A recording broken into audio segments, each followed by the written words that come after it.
نحمده ونستعينه ونستهديه ونؤمن به ونتوكل إليه ونعوذ بالله من شرور أنفسنا ومن سيئات أعمالنا من يهده الله فلا مضل له ومن يضلل فلا هادي له وأشهد أن لا إله إلا الله وحده لا شريك له إله الأولين والآخرين وأشهد أن سيدنا محمدا عبده ورسوله قائد الغر المحجلين اللهم صل وسلم وبارك وعظم وكرم وجد على حبيبنا وشفيعنا وقرة أعيننا سيدنا محمد وعلى آله وصحبه وسلم. يا أيها الذين آمنوا اتقوا الله حق التقوى واعلموا أن من الله راجعون وبين يديه محاسبون من عمل صالحا فلنفسه ومن أساء فعليها ثم إلى ربكم ترجعون. أما بعد معاشر الحاضرين جماعة جمعة yang dimuliakan oleh Allah Subhanahu wa taala, puja dan puji syukur marilah segala kepada Allah Subhanahu wa taala atas karunia nikmat khususnya masih diberikan kepada kita umur yang panjang dan kesempatan untuk berada di momen yang mulia ini. Maka dari itu marilah kita terus meningkatkan kualitas dan kuantitas iman kita kepada Allah Subhanahu wa taala agar benar-benar kita digolongkan Allah Subhanahu wa taala pada golongan hamba-hamba yang muttaqin. Amin. Kemudian ma'asyiral hadirin, kita berada di zaman yang penuh dengan keajaiban, zaman di mana seseorang bisa mendapatkan apa yang dia inginkan dalam waktu sekejap, di zaman yang pro atau serba instan ini, di mana ketika di zaman orang tua kita, ketika mereka ingin menikmati akan hidangan yang lezat, mereka harus mengeluarkan akan tenaga yang besar, uang yang banyak untuk bisa menikmati akan makanan-makanan yang lezat sebagaimana yang kita lihat di hadapan kita sekarang ini. Dan tapi di zaman sekarang cukup membutuhkan waktu 20, 30, bahkan hanya 1 jam saja dia bisa langsung menikmati akan makanan tersebut. Begitu pula dalam perihal baju, dalam perihal fashion. Sekarang Masya Allah, tabarakallah, baju-baju daripada ikhwan muslimin berbagai macam, baik dari yang lembut, dari yang kasar, baik yang berwarna dan yang tidak berwarna, baik yang membuat kita terkagum ataupun yang biasa saja, semua kita sedia. Tapi ada kalanya instan itu tidak semuanya baik. Tapi yang cepat itu ada kalanya tidak selalu baik untuk kita. Dengan kita melihat sekarang instan sudah beranak ke dalam hal yang haram, sudah masuk ke dalam ranah keharaman. Zaman daripada pendahulu kita, jika mereka ingin melakukan atau melampiaskan akan syahwatnya, mereka harus menempuh jalan yang jauh. Jika mereka ingin melihat akan hal-hal pornografi, mereka harus masuk ke bioskop, masuk ke tempat-tempat yang terpencil untuk bisa memuaskan akan hasrat nafsu. Itu pula ketika ada yang ingin melakukan akan perjudian, mereka harus ke tempat-tempat yang sembunyi untuk bisa menyalurkan akan hasrat dirinya. Begitu pula kalau daripada kita ada yang ingin berghibah, namimah, memfitnah seorang, kita harus mengumpulkan akan teman-teman kita agar bisa kita melampiaskan akan hasrat tersebut. Tapi subhanallah, zaman sekarang semua bisa kita dapatkan dengan hanya satu gadget, satu alat, satu pintu. Apa itu? Handphone kita yang berada di kantong kita, yang selalu kita bawa kemana-mana, bahkan separuh daripada nyawa kita. Ini merupakan pintu dari segala maksiat di zaman sekarang. Walhamdulillah. Berapa banyak masyarakat ini kita melihat daripada orang tua banyak yang mengeluh kenapa anaknya malas belajar karena handphone. Banyak daripada saudara-saudara kita mengeluh anaknya kecanduan pornografi karena handphone. Berapa banyak istri-istri kita atau saudara kita mengeluh akan suaminya yang kecanduan akan judi. Kenapa? Karena handphone.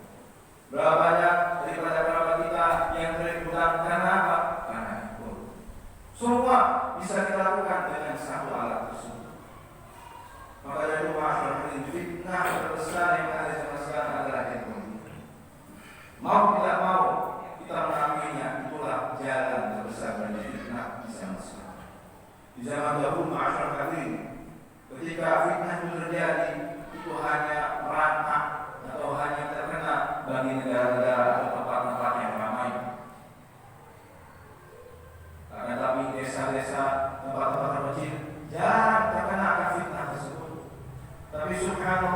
sekarang, di mana pun ada sinyal di situlah fitnah berada.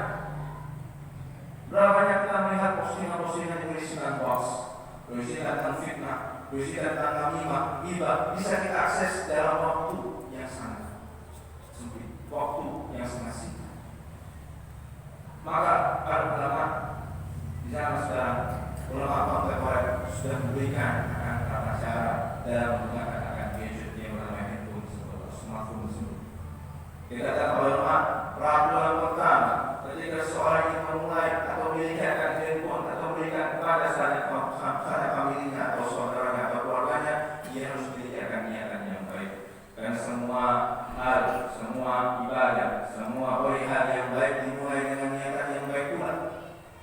Maka kalau dari niatnya saja sudah jelek untuk perihal kemaksiatan, maka menjadi haram handphone tersebut, menjadi haram smartphone tersebut.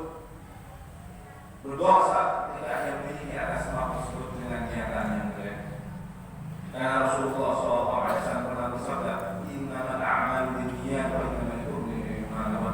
Sungguhnya segala amal sesuai dengan niatannya, dan sesungguhnya seluruh orang akan mendapatkan jerih payah daripada niatannya sesuai dengan apa niatnya. Maka kalau kita ingin memberikan handphone atau ingin membeli handphone, maka niatkan dengan hal yang baik, untuk menyambung tali silaturahmi, untuk menyambung akan saudara yang jauh, untuk bermudah akan pembelajaran, untuk bermudah kita mengakses akan dunia, untuk mengetahui akan kabar-kabar terbaru.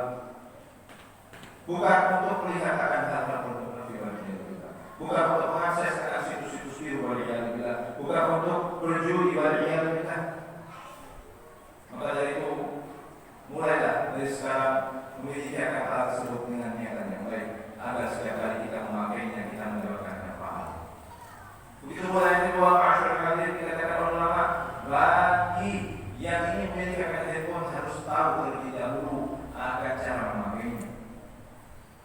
Beberapa saat yang lalu, bagian pendengar banyak sekali akan orang-orang sekarang terkena akan penipuan melalui handphonenya. Uangnya ratusan juta bahkan miliaran rupiah hilang, diambil oleh pencuri. Kenapa? Alasan pertamanya karena dia tahu cara memakai. Begitu pula banyak daripada anak kita kecanduan akan handphone karena tidak tahu akan fungsi asli daripada handphone tersebut. Maka ulama harus tahu akan cara memakainya terlebih dahulu sebelum membeli alat tersebut. Sebuah pisau, kalau kita tidak tahu cara memakainya, dia bisa membayar kita. Hati, kalau kita tidak membuat alat tersebut semanfaat mungkin, memanfaatkannya sesuai dengan manfaat yang diberikan oleh alat tersebut, maka ia bisa melakukan. Kalau kita tidak bisa mengendalikannya, ia bisa melakukan. Sama dengan hal yang kita masyarakat ini, ia bisa menjadi alat yang memudahkan bagi kita, atau bisa menjadi alat yang menuntun akan kita ke dalam api neraka. Makanya Rasulullah SAW telah mengingatkan kepada kita, la darar wa dirar. Tidak boleh kita itu apa? Membuat orang lain mencelakai, begitulah kita mencelakai akan diri kita sendiri. Maka ketika kita punya smartphone atau memberikannya smartphone tersebut pada anak kita atau istri kita, kita harus beritahukan terlebih dahulu akan fungsi asli dari smartphone tersebut. Yang ketiga, yaitu tidak memberikannya kepada anak yang di bawah umur sekiranya belum pantas bagi dirinya untuk bisa menerima atau memanfaatkan barang tersebut. Banyak zaman sekarang orang tua zaman modern tidak mau capek, tidak mau sumpah, tidak mau mendengar akan anak yang menangis sehingga berikan akan handphone. Anak yang mau makan handphone diberikan, anaknya rewel diberikan handphone, anak yang tidak mau belajar diberikan handphone. Semua serba smartphone. Maka terjadi bagi anak tersebut otaknya rusak, otaknya kecil, tidak bisa berpikir dengan jernih, terlambat dia tumbuh, otaknya akan stuck di situ, tidak akan bisa tumbuh kembali. Juga kata kita sudah penelitian yang panjang tentang efek smartphone bagi anak yang belum cukup umur. Maka tidak heran Allah Subhanahu Wa Taala memerintahkan kepada kita untuk tidak menjerumuskan akan diri kita, begitu pula saudara kita, sanak famili kita ke dalam hal-hal yang menjerumuskan. Waliyadzubillah. Apa yang saudara katakan di firman Allah Subhanahu Wa Taala, wala tulqu bi aydikum ila Dan janganlah kalian melempar diri kalian, menjuruskan diri kalian ke dalam kebinasaan. Karena jika kita tidak tahu cara memakainya, tidak tahu cara memanfaatkannya, maka bisa membawa akan malapetaka bagi kita. Masyarakat perlu diingat, Al-Islam agama kita tidak pernah melarang seseorang untuk maju mengikuti akan zaman. Tidak pernah seseorang Islam melarang seseorang untuk ikut dengan kemajuan zaman, memanfaatkan teknologi yang ada. Tidak pernah. Tapi Islam memberikan tata cara dalam memanfaatkan akan teknologi tersebut, tata cara dalam mengikuti akan kemajuan zaman, memberikan akan tata cara khusus agar kita tidak terjerumus dalam dosa kita. Semoga dengan ada peringatan ini Allah Subhanahu wa taala buka akan hati kita. Dan semoga Allah Subhanahu wa taala menuntun akan jalan kita dan keluarga kita ke dalam surga Al-Firdaus dengan Rasulullah sallallahu alaihi wasallam. Amin ya rabbal alamin. Inna asana wa inna kalamullah malik ala a'udzu billahi minasyaitonir rajim. Bismillahirrahmanirrahim. Al-'asr. Innal insana lafi khusr illa alladziina aamanu wa 'amilus shalihati wa tawassaw bil haqqi wa tawassaw bis sabr. Barakallahu li wa lakum fil Qur'anil 'azim wa nafa'ani wa iyyakum bima fihi min al-ayati wa dhikril hakim. Aqulu qawli hadha wa astaghfirullahal 'azim li wa lakum wa astaghfiruhu wa ya fawzal mustaghfirin. اللهم صل على سيدنا محمد وعلى آل سيدنا محمد.